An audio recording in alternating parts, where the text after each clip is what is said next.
Hi, Liz Vedran here. This is a quick video to discuss Module 4, kind of the breakdown of Module 4 and the content that will be learned and discussed throughout Module 4. Module 4 introduces the standard normal distribution and also discusses non-standard normal distributions. And then also we're going to look at the central limit theorem. The two main concepts that are going to be learned in this entire module deals with two things. Calculating probabilities using a normal distribution and also finding random variables using a normal distribution.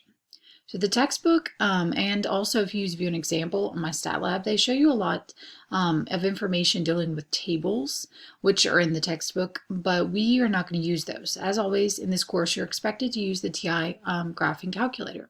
So I've created some videos using the TI 84 Silver Edition calculator. So using this calculator here is what my videos involve. The 83 is very similar. So that's what you're going to be expected to use to calculate these probabilities and to find the random variables. There's going to be a lot of applications in this section and interpretations of the values that you get. So if we scroll down here in Module 4, you're going to have a breakdown of the some resources that are available to you.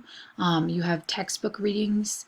That's opening up your textbook and kind of going through the information, looking at the examples, taking notes, lecture notes. Those are my lecture notes, things that I've typed up and put available for you.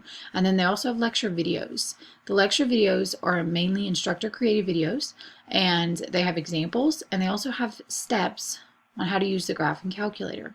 So my recommendation is to watch these videos and take notes. And then once you do access everything in this resource book here, you can move on to completing the homework, which is found on my stat lab. And once you complete all the homework, you have Module 4 quiz here. You have 2 attempts at it, and you have 15 minutes at each attempt. There's 10 questions, and they're either multiple choice, true, false. So once you're done with this quiz here, you're actually done with the module and you're ready to move on.